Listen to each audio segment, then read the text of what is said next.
लोग किसके बारे में पढ़ेंगे? हिमालय के बारे में। हिमालय का नाम सुने आप लोग? Yes sir. तो हिमालय के बारे में पढ़ेंगे।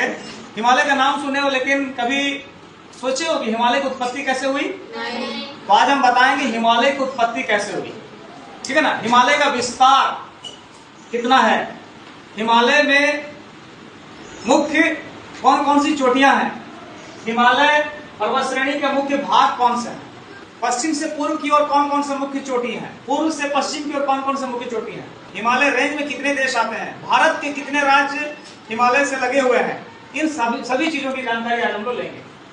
और अंत में बताएंगे कि हिमालय हमारे देश के लिए वरदान क्यों है। अगर हिमालय नहीं होता तो हम लोगों को कितना नुकसान होता है, ठीक है ना।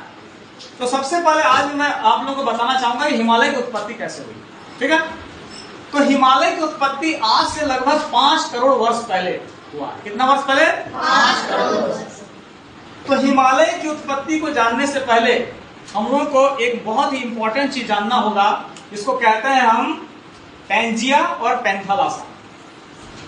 आज से लगभग 250 मिलियन वर्ष पहले पैंजिया नाम का एक सुपर कॉन्टिनेंट होता था, जो चारों तरफ से महासागर से घिरा हुआ था, विशाल महासागर से घिरा हुआ था। उस महासागर को हम कहते हैं पैंथालासा।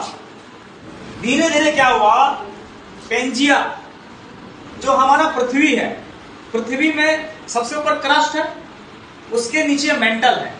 तो क्रस्ट जो है सबसे ऊपर का भाग वो स्थिर रहता है, लेकिन उसके नीचे जो मेंटल है वो अस्थिर है।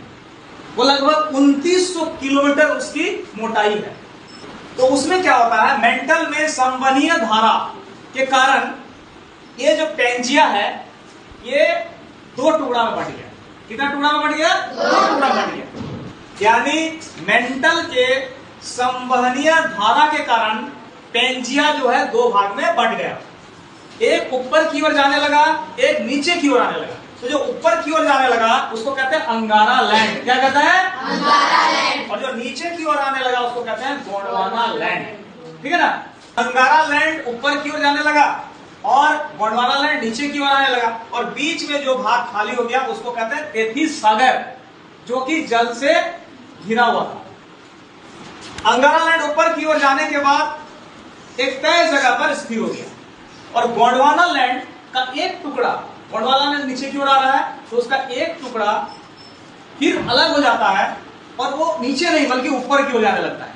जब ऊपर की ओर जाने लगता है वो, तब क्या होता है, वो अंगारा लैंड से जाके टकराता है। और जैसे ही अंगारा लैंड से टकराता है तो वहां क्या होता है, वलन की क्रिया होती है, और वलन की क्रिया में फोल्ड होता है और वो भाग ऊंचा उठ जाता है। तो जो भाग वो ऊंचा उठ जाता है उसी को आज हम क्या कहते हैं, हिमालय पर्वत कहते हैं, ठीक है ना।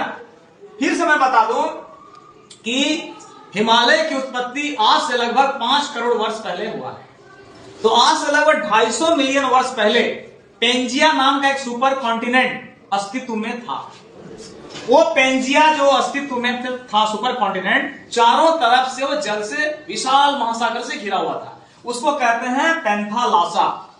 तो फिर क्या हुआ, पैंजिया सुपर कॉन्टिनेंट जो हमारा क्रस्ट के नीचे मेंटल है, उसमें संवहनीय धारा के कारण वो पैंजिया भी टुकड़ा टुकड़ा में फटने लगा। आज जितने भी महादेश आप देख रहे हैं पैंजिया से अलग होकर बना है। तो आज से लगभग 150 मिलियन वर्ष पहले पैंजिया टुकड़ा टुकड़ा होने लगा। तो जब पहले 2 टुकड़े में बटा, ऊपर एक जाने लगा जिसको अंगारा लैंड कहते हैं, नीचे की ओर आने लगा है जिसको गोंडवाना लैंड कहते हैं, और बीच में क्या बन गया, तेथिस सागर। अब एक तय सीमा में अंगारा लैंड जाकर स्थिर हो गया, लेकिन गोंडवाना लैंड से एक टुकड़ा फिर अलग हुआ, और वो नीचे नहीं बल्कि ऊपर की ओर जाने लगा, और वो जाके अंगारा लैंड से टकरा गया। जैसे ही टकराया, वलन की प्रक्रिया से वो भाग ऊंचा हो गया। भी स्थिर नहीं है, बल्कि आज भी क्या होता है, इसमें कुछ कुछ हलचल होते रहता है। और इसी कारण जब जब इसमें हलचल होता है, जैसे जैसे गोंडवाना लैंड टकराता है इससे अंगारा लैंड से, तो नेपाल चूंकि सबसे ज्यादा अफेक्टेड है, सबसे ज्यादा पर्वत श्रृंखला से प्रभावित है हिमालय, तो वहां पर जैसे ही गोंडवाना लैंड अंगारा लैंड से टकराता है वहां पे भूकंप आने लगते हैं। उत्तराखंड में भूस्खलन जैसे हम लोग को घटना सुनाई देती है। अब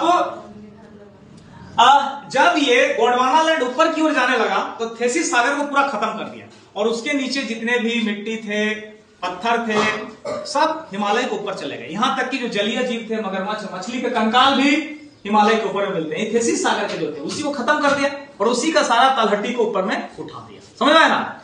तो चूंकि गोंडवाना लैंड अभी भी स्थिर नहीं है, अभी भी उसमें कुछ कुछ है ना क्रिया होते रहता है, और यही कारण है कि हिमालय धीरे धीरे अभी भी ऊंचा हो रहा है।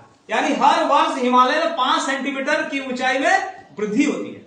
समझ गए ना? क्योंकि ये जाके फिर टकरा जाता है तो ये ऊंचा हो जाता है। बात समझ में आया? अब क्या है, भारत के बारे में बताओ। भारत का जो उत्तरी भाग है, बिल्कुल ये भाग, बिल्कुल ये भाग, भारत का ये ऊपरी भाग, ये था अंगारा लैंड के साथ। और ये वाला भाग जो आज भारत देख रहे हो नीचे, जो दक्षिण भारत है, ये किसके साथ था? गोंडवाना लैंड के साथ। लेकिन गोंडवाना लैंड का यही वाला भाग अलग हो गया और नीचे नहीं बल्कि ऊपर जाने लगा। तो ये जब मेडागास्कर से भारत मेडागास्कर से चलना शुरू किया और यहां जाकर टकराया, तो रास्ते में जो भी थोड़ा बहुत भूखंड छोड़ते गया वही द्वीप बनते गया। तो जैसे ही भारत मेडागास्कर से अंगारा की ओर गया तो बीच बीच में कुछ कुछ जमीन का टुकड़ा छोड़ते गया, तो वही द्वीप बन गए। सबसे पहले कौन सा द्वीप बना? सेशेल्स द्वीप बना, उसके बाद मॉरिशस बना, उसका मालदीव बना, उसका लक्षद्वीप बना, उसका श्रीलंका बना। तो ये सारे, यहां से जब भारत यहां चलने लगा तो ये सारे द्वीप यानी देश बन गए। इस तरह से हिमालय की उत्पत्ति कितने साल पहले हुई? आज से 5 करोड़ साल पहले। ये इसकी कहानी।